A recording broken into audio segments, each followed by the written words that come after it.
Your own childhood. I'd read something in which you said that some of the kids you grew up with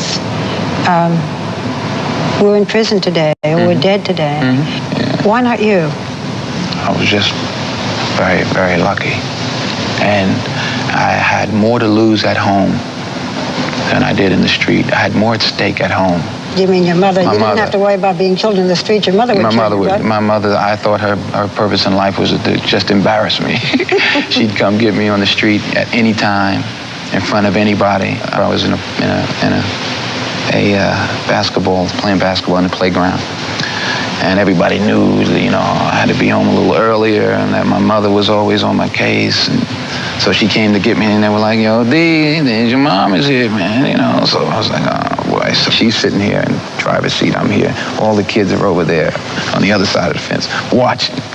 And I'm just playing it as if nothing's going on. I mean, she's screaming at me, going crazy. And so I turned to the kids and just looked like, Mom. And as I was turning around, a hand was coming.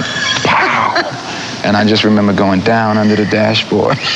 Just had my head down. I said, Mom, just drive, please. Yeah, because I knew if I stood up and looked back out, everybody was probably on the ground, crying and laughing. But, I don't want to say who's laughing now, but I know that she never gave up on me.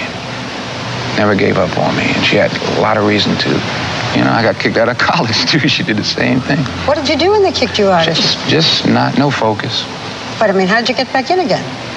I took a semester off and started reading acting books.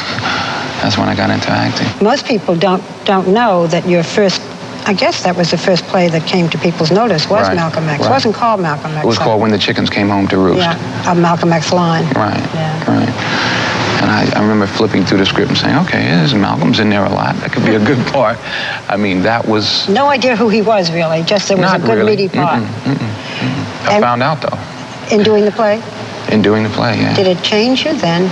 Well, yes, immediately. And I think that, and again, I have to quote Malcolm X, if you've been taught your entire life that you haven't done anything, that's what I've been taught in public schools. I wasn't taught anything about anybody African. So basically, I was taught I didn't do anything. Fact of the matter is, there's a heck of a lot of things we've done. That's one of the lessons I learned from Glory.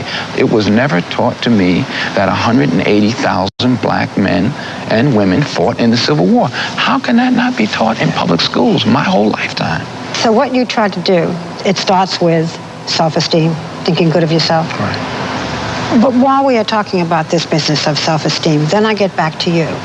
And that is, do you therefore, as one of the handful of really very successful African-American actors, feel that you must be a role model, must take particular kind of roles, that you're not free just to, do something? Yeah, there's a pressure there. It's interesting, but...